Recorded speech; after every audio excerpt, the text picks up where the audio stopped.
سورہ انعام کی آیت نمبر 2 ہے۔ اعوذ باللہ من الشیطان الرجیم، بسم اللہ الرحمن الرحیم۔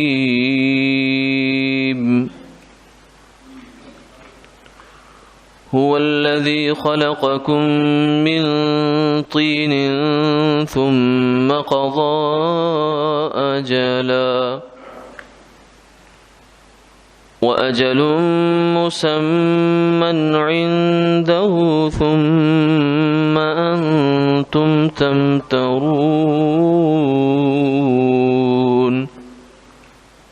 صدق اللہ العظیم۔ وہی ذات ہے جس نے پیدا کیا تمہیں مٹی سے، پھر ایک وقت مقرر کر دیا، اور ایک مدت مقرر ہے اللہ کے ہاں، پھر بھی تم شک کرتے ہو۔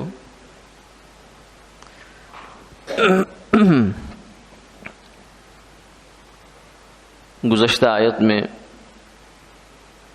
اللہ رب العزت نے دلیل آفاقی بیان فرمائی ہے، آج کی آیت میں دلیل انفسی ہے۔ انسان اس کائنات کے مقابلے میں خود ایک چھوٹی سی کائنات ہے۔ ایک کائنات وہ ہے جو عرش اعظم سے لے کر زمین تک پوری کائنات ہے، یہ زمین ہے، پھر سیارے ہیں، پھر اس کے بعد آسمان پہلا، پھر دوسرا، پھر تیسرا، پھر چوتھا، پھر چھٹا، پانچواں، چھٹا، ساتواں، پھر عرش معلیٰ ہے۔ یہ پوری کائنات ہے، عالم بھی کہتے ہیں اس کو، دنیا بھی کہتے ہیں، جہان بھی کہتے ہیں۔ اس جو کچھ اس ساری کائنات کے اندر ہے وہی کچھ انسان کے اندر بھی اللہ نے رکھ دیا ہے، لیکن صرف فرق اتنا ہے کہ پوری کائنات میں پھیلا ہوا ہے اور انسان کے اندر وہ سمٹا ہوا ہے، یعنی یہ گویا کہ اس پوری کائنات کا ایک چھوٹا سا نمونہ اور ماڈل ہے یہ۔ تو اس لیے اللہ تعالیٰ نے جہاں قرآن پاک میں آفاق یعنی کائنات کے دلائل اور اپنی نشانیوں پر، قدرت کی نشانیوں کی طرف متوجہ فرمایا ہے، وہیں پر انسان کو اپنی ذات کی طرف بھی متوجہ فرمایا کہ تیرے پاس غور کے مجھ تک پہنچنے کے جو راستے ہیں وہ 2 ہیں۔ سنریہم آیاتنا فی الآفاق، کہ ہم ان کو دکھائیں گے اپنی نشانیاں آفاق میں، زمین، آسمان، فضا، خلا، پہاڑ، ندی، نالے، یہ سب چیزیں آفاق ہے، کائنات ہے۔ وفی انفسہم، اور انہیں اپنی جان میں بھی، ذاتوں میں بھی ہم اپنی نشانیاں دکھائیں گے۔ حتی یتبین لہم انہ الحق، یہاں تک کہ یہ بات ان کے لیے کھل جائے گی کہ وہی حق ہے، اللہ تعالیٰ کی ذات پر ان کو شرح صدر ہو جائے گا، یقین آ جائے گا۔ تو یہ 2 قسم کی قرآن پاک میں بھی اگر آپ دیکھ لیں مختلف صورتوں میں انسان بھی بہت زیر بحث آتا ہے، یا ایھا الانسان ما غرک بربک الکریم، قتل الانسان ما اکفر، اور پھر کائنات بھی آتی ہے۔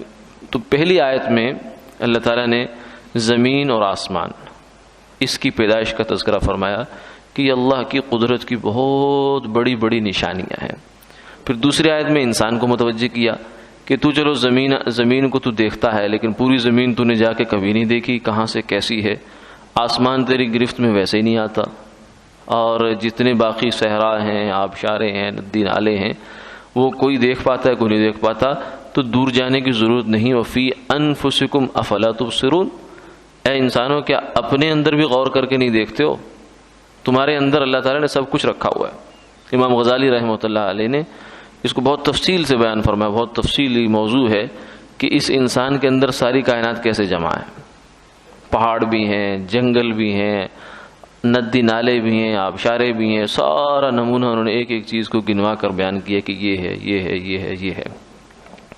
تو انسان اپنی ذات میں اگر غور کر لے تو اسے اللہ تعالیٰ کو پہچاننا کوئی مشکل نہیں ہے۔ اس لیے فرمایا هو الذی خلقکم من طین، وہی ذات ہے جس نے تمہیں پیدا کیا مٹی سے، یعنی ایک مٹی بے حیثیت چیز ہے، اللہ تعالیٰ نے اس سے انسان بنایا اور اسے کہہ دیا لقد خلقنا الانسان فی احسن تقویم، یہ میری تخلیق کا شاہکار ہے. شاہکار بنایا کہاں سے؟ مٹی سے. حالانکہ مٹی اس کائنات میں یوں سمجھیے کہ سب سے گھٹیا چیز ہے، سب سے نچلے درجے کی چیز مٹی ہے. اس سے اوپر پانی ہے، پھر ہوا ہے، پھر آگ ہے، پھر 10 طرح کی چیزیں ہیں، لیکن مٹی سب سے نچلی درجے کی چیز ہے، سب سے سستی چیز ہے، سب سے گھٹیا چیز ہے. اس سے کوئی قیمتی چیز نہیں. یہ تو آج کل تھوڑا سا اس کا بکانے کا نظم بن گیا، ورنہ مٹی کو خریدتا بھی نہیں تھا. کہتے مٹی سونا برابر، یعنی مٹی اور سونا کیا برابر ہو سکتا ہے؟ یعنی مٹی کی قیمت ہی کوئی نہیں اور سونا قیمتی چیز ہوتی ہے. تو اس لیے مٹی سب سے حقیر چیز، اور بنایا اس سے کیا؟ احسن تقویم. لقد خلقنا الانسان فی احسن تقویم.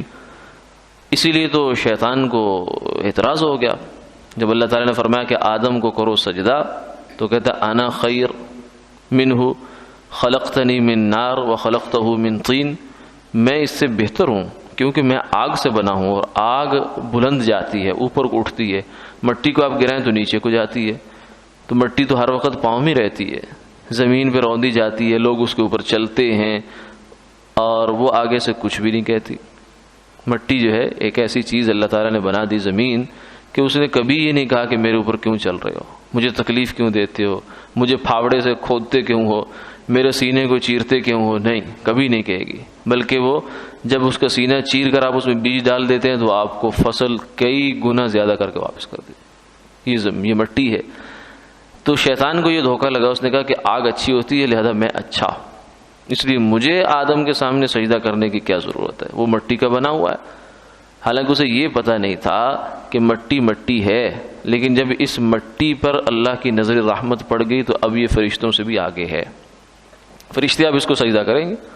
فرشتوں سب کو اللہ تعالیٰ نے سجدہ کروایا. فسجد الملائکۃ کلہم اجمعون. سارے فرشتوں نے سجدہ کیا الا ابلیس. ابلیس کو نہیں کرنا ہے، وہ بھی ایک اللہ تعالیٰ کی آزمائش کا نظام تھا. تو فرمایا کہ مٹی سے میں نے تمہیں پیدا کیا. آدم علیہ الصلوۃ والسلام کو حدیث پاک میں آتا ہے کہ اللہ تعالیٰ نے جو زمین کی مختلف جگہوں کی مٹی لے کر ان سے ان کا پتلا بنایا تھا. پھر اس سے آگے نظام چلا. یعنی جو براہ راست مٹی سے تخلیق ہے وہ صرف آدم علیہ السلام کی ہے.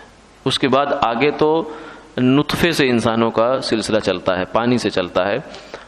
لیکن وہ پانی بھی نکلتا مٹی سے ہی ہے. کیوں؟ اس لیے کہ وہ آتا ہے غذا سے، پانی سے، فضا سے، ہوا سے.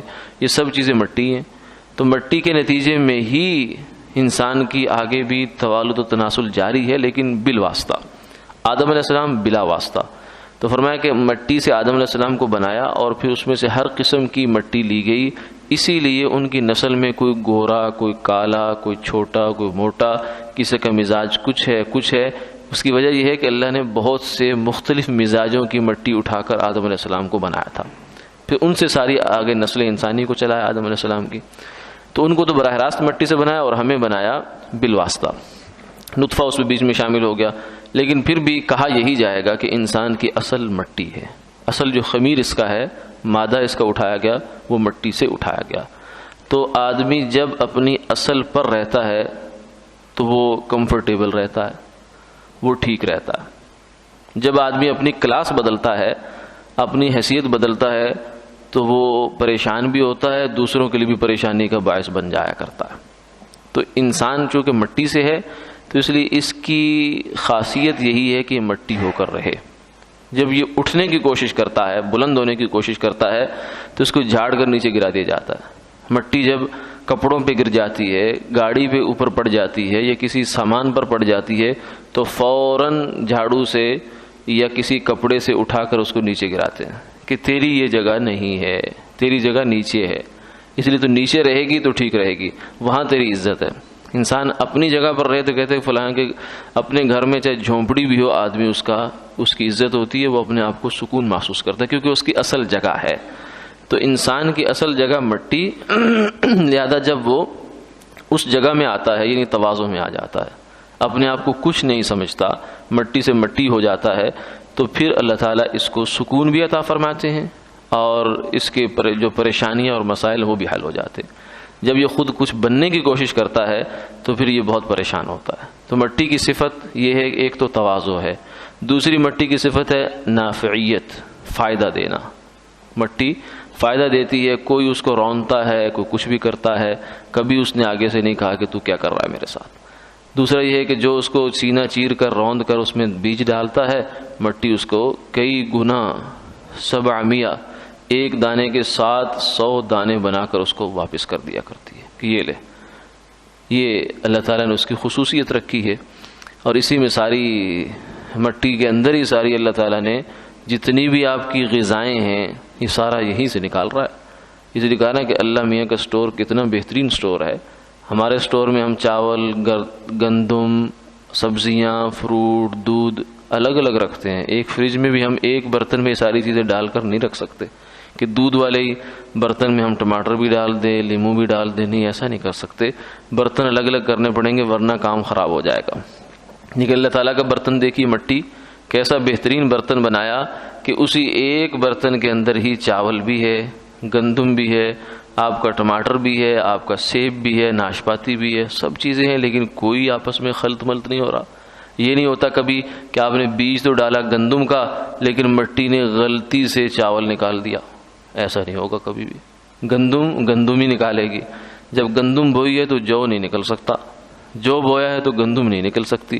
تو اس لیے مٹی یہ بھی آپ کو ایک پیغام دیتی ہے، وہ یہ کہتی ہے کہ اے انسان، تو ہے مٹی کا بنا، تو میرا ہے، اور میری خصوصیت یہ ہے کہ مجھ میں جو ڈالا جاتا ہے وہی میں نکالتی ہوں باہر۔ تو جو عمل کرے گا وہی تجھے قیامت والے دن نکل کر مل جائے گا۔ یہ نہیں ہو سکتا ما تزرع تحصد، جو کھیتی کرے گا، جو کاشت کرے گا وہی تو کاٹے گا۔ گندم بوئے گا تو گندم ہی ملے گی، نیک عمل کرے گا تو نیک ہی بدلہ ملے گا، ظلم نہیں ہوگا تیرے اوپر۔ برا کرے گا تو برا ہی بدلہ ملے گا۔ اگر زمین میں آپ کانٹے بو دیں، ایسا درخت بوئیں جس میں کانٹے نکلتے ہیں، تو کانٹے نکل آئیں گے۔ مٹی کی خصوصیت یہ کہ جو بھی آپ بوئیں گے وہ نکل آئے گا اس کے اندر سے۔ تو انسان کو اللہ نے مٹی سے بنایا، تو مطلب یہ ہے کہ آپ جیسا بھی بننا چاہتے ہیں بن جائیں۔ آپ اس کی جگہ لہلہاتے پھولوں کا باغ بنانا چاہتے ہیں بنا دیجئے، اگ جائے گا، اور آپ اس کی جگہ کانٹے اگانا چاہتے ہیں اگ جائیں گے۔ کچھ بھی نہیں کریں گے، اس کو خالی چھوڑ دیں گے، جھاڑیاں اگ جائیں گی، جھاڑیوں کے اندر بچھو، سانپ، حتیٰ کہ زیادہ بڑی جھاڑیوں کی جنگل بنے گا، درندے شیر آ جائیں گے۔ تو انسان جب اپنے اوپر محنت چھوڑ دیتا ہے تو کچھ بگڑنے کے لیے کچھ نہیں کرنا پڑتا اس کو، اس کے اندر بری خصلتیں آنا خود بخود پیدا ہونا شروع ہو جاتی ہیں، کیونکہ مٹی سے بنا ہے، اور مٹی کی یہ سب خصوصیات۔ فرمایا کہ تمہیں ہم نے بنایا مٹی سے، ثم قضى اجلا، پھر اس کے بعد تمہارا ایک وقت مقرر کر دیا، موت۔ زندگی بنائی، زندگی بھر موت کا پہرا لگا دیا، ایک دائرہ۔ سرکار دو عالم صلی اللہ علیہ وسلم نے ایک دفعہ نقشہ بنا کے صحابہ کو سمجھایا، ایک لکیر کھینچی لمبی سی، اور پھر اس کے ساتھ جو ہے وہ چھوٹے چھوٹے کچھ لکیریں بنائیں۔ فرمایا یہ جو لمبی لکیر ہے نا، یہ انسان کی خواہشات ہیں، وہ تو جا رہی ہیں، وہ پتہ نہیں کہاں جا رہی ہیں، اور بیچ میں نصف کے قریب جا کر آپ نے اس لکیر کے اوپر ایک لکیر دائرہ ڈال کر اس کو کاٹ دیا۔ فرمایا کہ یہ جو دائرہ ہے یہ موت، کہ انسان کے منصوبے کہاں کہاں کے لمبے لمبے، پوتوں کی بھی شادیاں اور ان کی بھی آگے پوتے دیکھنے کے اس کے ارادے ہوتے ہیں، خواہشات ہوتی ہیں، لیکن موت کا فرشتہ کہتا ہے کہ نہ، بس ختم کہانی۔ اذا جاء اجلهم لا يستأخرون ساعة ولا يستقدمون۔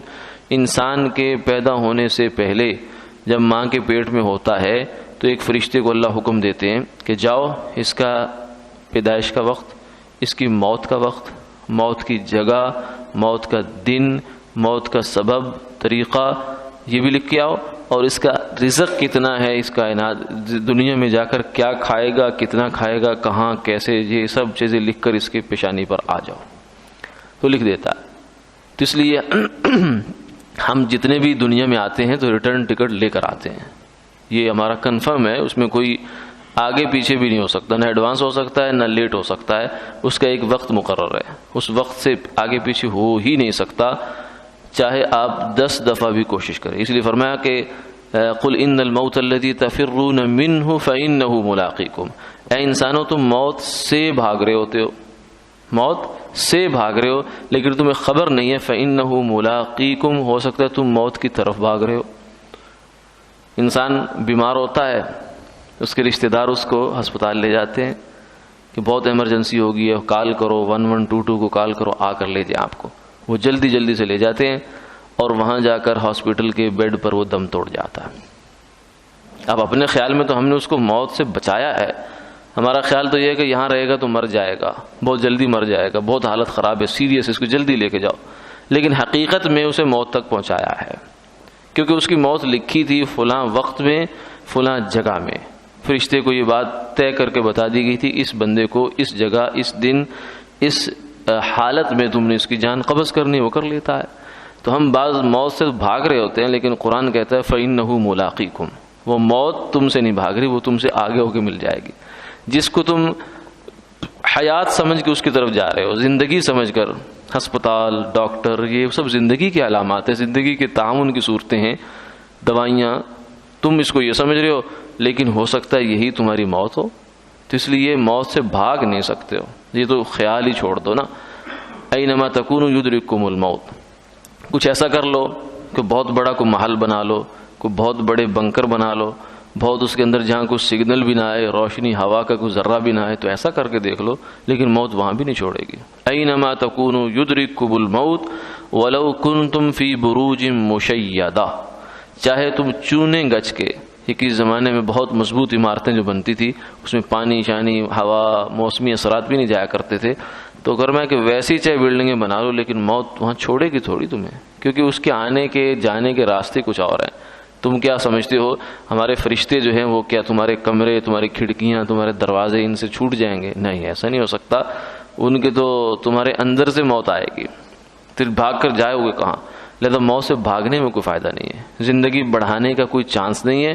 ہاں، چانس تمہارے پاس صرف ایک ہے، اس زندگی کو اچھا بنا لو، زندگی کو سنوار لو، تاکہ جب موت آئے تو پھر آدمی یہ نہ کہے حتی اذا اجلهم کہ یا اللہ مجھے لولا اخرتنی الی اجل قریب فاصدق واکن من الصالحین، کہ جب موت آئے گی تو پھر ٹھہر جاؤ یا اللہ تھوڑا سا ٹائم دے دے، میں نے بہت ارادے کیے ہوئے تھے تیری راہ خدا میں، یہ کام بھی خیر کا کرنا ہے، فلاں عمارت بھی جو ہے وہ کسی کار خیر میں لگانی ہے، فلاں کو یہ دینا ہے، یہ دینا، میں تو بہت کچھ سوچ رکھا تھا، لیکن تو موت ہی آ گئی، اب تھوڑی سی مہلت مل جائے۔ فرمایا نہ، یہ نہیں ہو سکتا، جب صحت ہے اس کو غنیمت سمجھو اور اس سے اپنا زندگی کی سفر کو آسان بنانے کے لیے اور منزل کو آسان بنانے کے لیے کچھ کر جاؤ، تاکہ وہ وقت آنے سے پہلے تمہیں پھر افسوس نہ ہو، تم اس بات سے فارغ ہو چکے ہو۔ ثم قضى اجلا، یہ اللہ نے طے کر دیا، فیصلہ کر دیا، ولا رد لقضائه، اللہ کے طے شدہ فیصلے کو کوئی ٹال نہیں سکتا، اسے کوئی توڑ نہیں سکتا،